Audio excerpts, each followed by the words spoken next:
Aí, $40 milhões, uma pedra bruta encontrada em Botsuana. Isso é África. Ele aí fez Botsuana como tema há 2 anos. Nossa. Meu Deus, $40 milhões.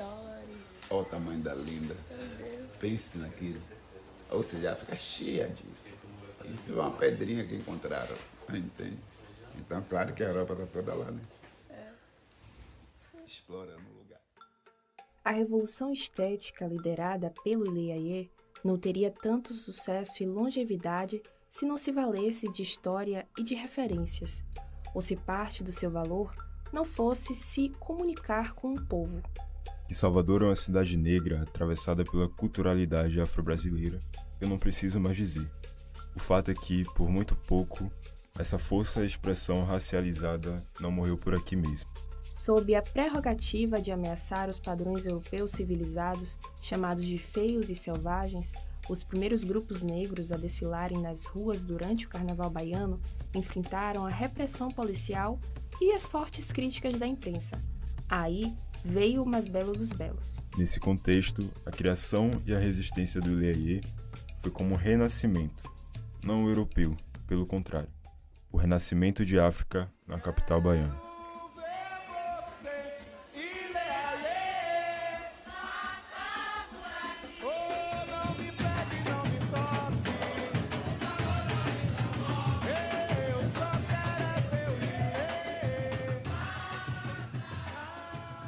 Quando nós fomos ao encontro de Alberto Pita em seu ateliê no bairro de Conjunto Pirajá, nós ganhamos a demarcação de 2 áreas importantes da cidade de Salvador. Antes e depois do Ilê. Essa demarcação é proposta por uma ruptura, uma quebra do silenciamento das expressões negras no carnaval baiano. O seu legado é o que se propôs com ela, o pioneirismo da moda afro no Brasil, a valorização da luta e do orgulho negro, o resgate de suas raízes e seu modo de se expressar. Na prática, essa ruptura subvertia um medo entranhado de forma ideológica. O medo do povo preto de aparecer, de ser extravagante, de aceitar as cores nas roupas ou de aceitar até mesmo a cor da própria pele. Se existe uma estética baiana, essa estética advém do Ilê. Né? O Ilê que inventou essa estética. Essa forma de vestir, né? O fato de não ter medo das cores. Sim. Porque antes o preto não usava amarelo, não usava vermelho, enfim, não usava cores fortes, né, vibrantes, porque nossos pais não deixavam, né? Era uma forma, você era muito visto. Então, você enxerga que houve uma ruptura após o Ilê? Total. Então, Total. A moda afro pode se chamar Vem assim? do Ilê. Na Bahia vem dele. Vem do Ilê. Na Bahia não, no Brasil. Porque Ilê rompeu em 1974, ou seja, Sim. na primeira metade da década de 1970. Em época de ditadura Entendeu? militar. Em período de ditadura militar.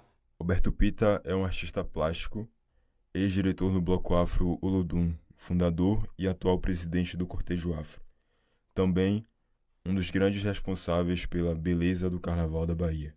Todas as suas falas carregam a certeza de quem foi um jovem influenciado pela revolução estética do Ilê, o que mais tarde, nessa mesma conversa, ele chama de design afro-brasileiro. Que o que o bloco faz é o design afro-brasileiro, então não é qualquer coisa. E não é qualquer coisa mesmo.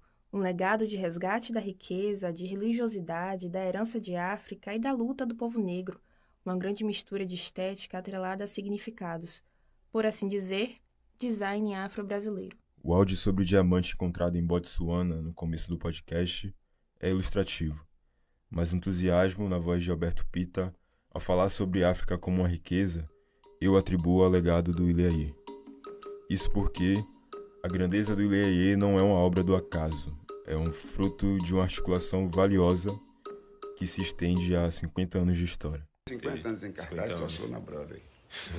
Aliás, nem show na Broadway tem 50 anos. O Ilê e os blocos afro estão há 50 anos em cartaz, ou seja, é muito. Sempre Com vai ter uma certeza. história pra Né? contar. Aí a gente escreve isso no pano do cortejo, um monte de coisa assim. Porque aí você leva consigo, né? Com carinho. Mas, para essa história funcionar, Para ser contada há 50 anos, ao nível do mais belo dos belos, muitas pessoas, muitos talentos e sensibilidades diferentes foram envolvidas. Então, ele que inventou isso, né? Sim. A turma lá. E com Dete Lima, sobretudo, que foi quem veio trazendo isso até hoje, né? Desse vestir afro. Depois de encontrar Alberto Pita, nós fomos até o Ilê Axé de Tolu. Lá, nós conversamos com Dete Lima, citado anteriormente como responsável por agregar a estética afro ao Ilê Aie. Para ela, o seu dom e compreensão dessa moda foi um presente sagrado, transcendental. Eu digo que, assim, eu fui a pessoa escolhida pelos voduns, pelos inquice, pelos orixás, pelos caboclos, pelos ereis, por todos os espíritos de luz, para estar contribuindo com a autoestima da mulher negra. Cada figurino desse que eu faço, quando passa, eu fico assim, até às vezes me perguntando como é que eu consegui, sabe, fazer aquilo tudo ali. Nem só um figurino de dança e principalmente a amarração no corpo e na cabeça, porque não tem nenhuma costura, sabe? É um tecido aberto que eu vou trabalhando ali no corpo. Então eu digo que é coisa da espiritualidade mesmo, porque foi aqui que começou tudo, foi aqui que eu comecei a fazer os primeiros figurinos do Ilê, né? Comecei a engatear aqui dentro do terreiro, então tem muita influência. Parece mesmo um encargo ancestral todo o trabalho que o Ilê Aie desempenha. É uma missão com os nossos. O impacto do primeiro bloco afro do mundo na vida do povo preto é incalculável, mas não é intangível. Afinal, o arrepio que eu sinto é na pele quando eu ouço cantar.